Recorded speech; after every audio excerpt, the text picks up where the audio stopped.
Okay.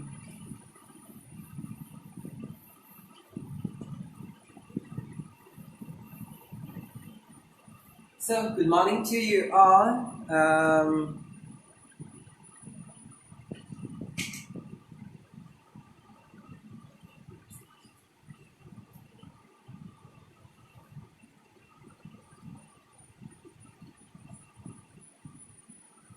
Okay. Good morning to you all. And I think you are ready for the beautiful revision of this chapter, that is diversity in living organisms. And I think this chapter 7 in your textbook is I think it is very important chapter according to you, because it is saying that about different things that you don't have know and you don't deal with, isn't it? So I think this chapter will give a clear cut, what we say, clear cut differentiation about each organisms, and how each organisms are differentiated, and which all organisms are coming under each phylum. All those things we have studied. So I think, as I have studied, as I have said earlier, I want to say that this chapter which will help you to get more about the what we say, about the things that you don't didn't learn, isn't it? That things that you didn't learn. And I have to say that it is very easy to handle this chapter, because each organisms are differentiated in a particular manner, isn't it? Each organisms are differentiated in a particular manner, and I think now it's clear. And yes, each organisms are categorized uh, in a perfect way, isn't it? So if we categorize one into a cellular level of organization, next we can lead them into a tissue level of organization, isn't it? So this level of organizations makes clear that what the type of organism, and as we say that cellular level of organism is only the phylum porifera. Okay, phylum porifera only deals with the cellular level of organization. Next we get into the tissue level of organization, and when we are saying about the tissue level of organization, the tissue level of organization is only dealing with the what we say, yeah, the tissue level of organization is only dealing with the particular things that we have studied, like phylum Stenophora, phylum Coelenterata, isn't it? Like that phylum, that type of phylum we have studied. So each have each specialties, isn't it? Their mode of digestion, their mode of respiration, the mode of habitat, isn't it? These all are different from each other, so easily we can differentiate each other. So I think this chapter helps you to differentiate each organisms into different types of groups, and helps in what we say, how or what is the basis for the classification of organisms. So I think that when we are saying about these all things, we want to think that, I don't know whether you thought of the what we say, multitude of life forms that surrounded us. Means as we know that each organisms are different from each others to lesser or greater extents. For instance, what we say that consider ourselves with a friend, isn't it? When we are considering ourselves with a friend, we can see that there is such a different type of characters from each other, isn't it? So we can see that but when our character is that much different, but our organs or organ system, or mode of digestion, mode of respiration, mode of excretion, all those things are same with our friends. But when we are thinking about the monkeys, okay, when we are thinking about the monkeys, yes, I think the mode of habitat, isn't it? The habitat is only the change, but all those things is different. But they come into the another group, and we come into the another group. We are Homo sapiens, and they are another one, isn't it? So this type of class, how they are classified, even if they have the same character, how they are categorized, isn't it? So we want to think of all the different forms in the in the earth that lives, and when we are thinking about this, we want to see that there is a proof that there is presence of bacteria, viruses, then what we say, not protozoans, what we call this, yeah, parasites are the, so these all things are classified into different things. So as we say that we have blue whale, we have redwood trees of California, and both have a size of about 30 meters and 100 meters respectively. So it is how these organisms are growing, how they becoming this much of height. Okay, how this organisms have same as their offsprings, isn't it? Oh, sorry, offsprings are same as their parents. So these all things have to be known, isn't it? So how the type of reproduction that takes place. So these all want to be done. So when we are revising this chapter, now we are revising this chapter.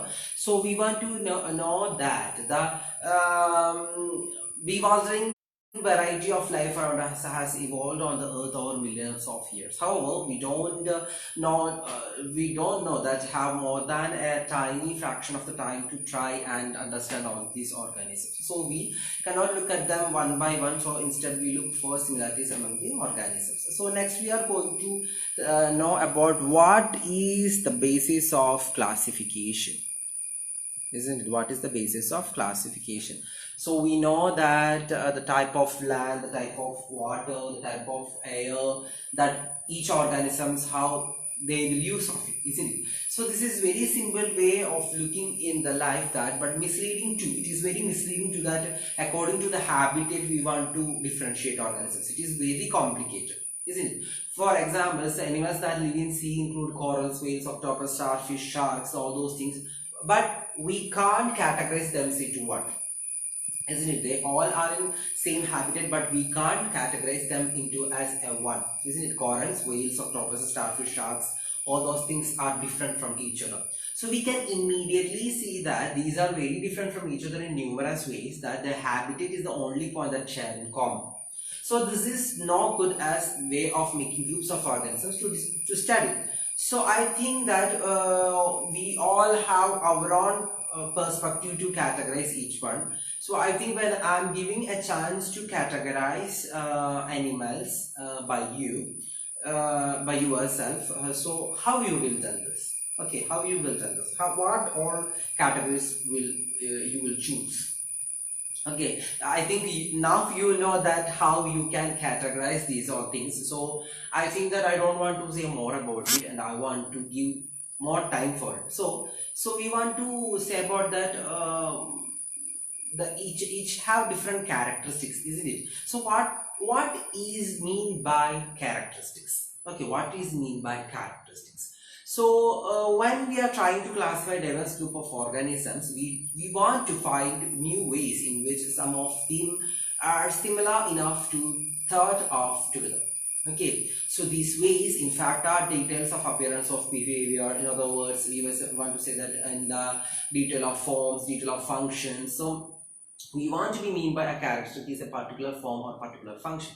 So that most of us have 5 fingers on each hand is thus a characteristic, and thus we can run, but the banyan tree cannot, isn't it? When we are thinking about animals, we can say that the animals can move from one side to one, but one banyan tree or one redwood tree or one plant that we have planted can move from one place to another. No. So how this characteristic is useful to this categorization? So I think now we have understood how some characters are decided and how this fundamental than others. Okay, so the stones that we use to throw will have different shape and sizes, but the stones at the top of the wall would not influence the choice of the others, isn't it? So like that itself, the categorization also included. So as we say that the characters in the next level would be, we want to say that depend on the previous one and would decide the variety in the next level. Okay, so when we are saying about that, we want to say that there are different things that you have used to relate all those things. Nowadays, we look at inner related characteristics starting from the nature of the cell in order to classify all living organisms, or what are some concrete examples of such characteristics used for hierarchical classification. And so in your textbook, it is given that different types of concrete examples for such categories that used for the hierarchical classification. That maybe a eukaryotic cell has a membrane-bound organelles, including a nucleus, which allows cellular process, and what we say have efficiently it have a characteristic of isolation from each other. isn't it? So this is about the eukaryotic cells. So from that we can know that we can classify the organisms according to the type of cell that present, that means a eukaryotic cell or a prokaryotic cell. So as we say that this would have an effect on every aspect of cell design. So further nucleated cells would have the capacity to participate in making a multicellular organism because they can take up specialized functions. Okay, so when we are saying about the cell itself, when we are saying about the cell or a membrane bound organelles itself, we want to say that it is a basic characteristic of classification. Okay, so when we are saying about that, we want to say that the cells occur singly or are they grouped together, and do they live as an indivisible group? Okay, do they live as an indivisible group? So when we are saying about that, how they are categorized according to the cells, isn't it? There will be a single organism with single cell, or a single organism with multiple cells. So how is the principle of division of labor in each body design is taking place, isn't it? We want to know that how each organ is present in. We know that each organ present in the body of organisms will be identical to each other because they have their own specialized functions, isn't it? So we want to say that according to the basic functions of the body designs of organisms, we want to categorize the organisms. So as a result, we want to say that amoeba and worm are very different in their body design, isn't it? So we can categorize them into two different. Okay, so when we are saying about the next categorization, we want to say that the organisms produce their own food through the process of photosynthesis, isn't it? And there are organisms which will not produce by photosynthesis, it will take food from others. So it will having to get food from outside, it would make very different body designs which according to that. Okay, so I think the plants will, as plants have a typical type of body nature like stem, root, leaf, isn't it? But when it gets into a human, when it gets into an animal, it will become like that leg, hand, mouth, the head, body, isn't it? Like that it will change. Okay, so according to the food type itself, the body designs will be changed.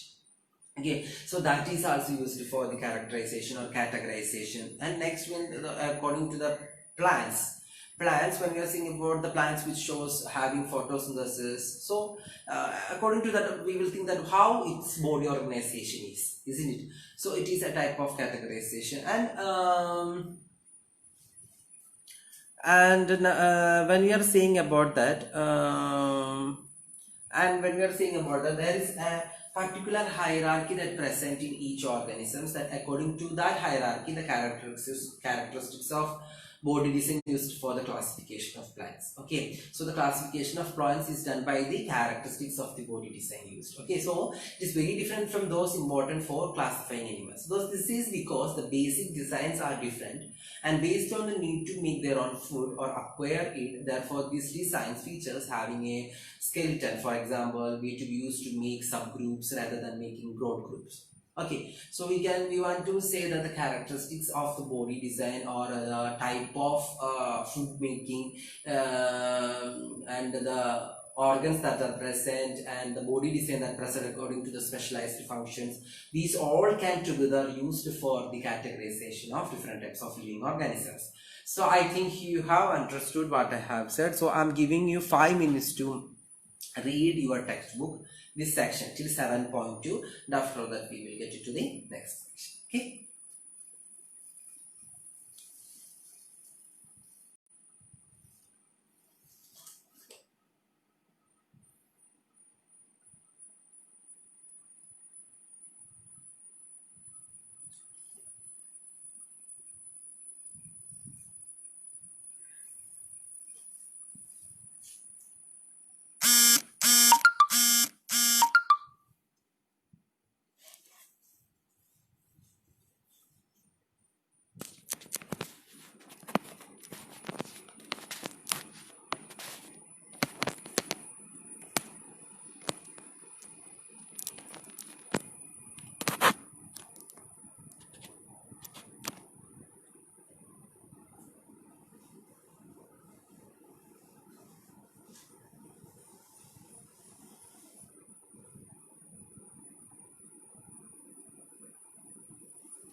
Okay, so I think you have read. So I think you have know about the classification and evolution, and I think we have studied about the classification and evolution in the last class. So when we are saying about the classification and evolution, we want to say that all living things are identified and categorized on the basis of their body design in form and function, isn't it? According to the organs present in their body, according to their body structure, according to the habitat, according to the respiration, excretion, food intake, isn't it? All those things are used for the categorization or classification of animals. So some characters are likely to be make more wide range changes in body designs than the others, and there is a role of time in this as well. So once a certain body design comes into exist, it will shape the effects of all subsequent design changes. Okay, simply because it already exists. So in other words, the characteristics like that come into existence earlier are likely to be the more basic than characteristics that have come into existence later. So most of the things that we see now is the accumulation of the previous animals, because as when we are seeing a cock or hen, we want to say that it is the ancestor is dinosaurs. Yeah, their ancestors are dinosaurs. So we will think, oh, dinosaurs, how it is coming? So it is because of the evolution or existence. Okay, it is, that is, we say that the level of existence. So this means that the classification of life forms will be closely related to the evolution. So I think Charles Darwin in 1859 is writing a book that is The Origin of Species, saying about this classification of the forms, which is very closely to be related to the evolution. Okay, so that's about that one. So after that, so when we are connecting this idea of evolution to the classification, we want to find that some groups of organisms which have ancient body designs that have not changed very much. We want to say that we will also find other groups of organisms that have acquired their particular body designs relatively recently. So those in the first group are frequently referred to as primitive or lower organisms. While when we are seeing about those organisms in the second group, they are called as advanced or higher organisms. So in reality, these terms are not quite correct, since they do not properly relate to the differences. So all that we can say is that some are older organisms while some are younger organisms. So since there is a possibility that complexity in design will increase overall evolutionary time, it may not be wrong to say that older organisms are similar than the newer organism. So the biodiversity which is which we seen is because is come because of the biodiversity, and certain characteristics of different organisms are grouped together in one particular organism. So all these changes means made different types of organisms from the previous years. So when we want to say about biodiversity, I think we didn't said about biodiversity in the last class. So I think I want to say that about the biodiversity. Okay, so I think the biodiversity means the diversity of life forms. It is a word commonly used to refer to the variety of life forms found in particular region. What is biodiversity? Biodiversity means the diversity of life forms. In a word, we can commonly use to refer to the variety of life forms found in a particular region. So diverse life forms share the environment and are affected by each other too. So as a result, a stable community of different species come into existence, and humans have played their own part in recent times in changing the balance of such communities. Yes, of course, the diversity in such communities is affected by particular characteristics of land, water, climate, and so on. And when we are saying about that, a rough estimate state that there are about 10 million species on the planet, although we actually know only 1 or 2 millions of them. Okay, so the warm and humid tropical regions of the earth, the warm and the humid tropical region of the earth between the Tropic of Cancer and the Tropic of Capricorn are rich in diversity of animal life. Okay, Tropic of Cancer and Tropic of Capricorn is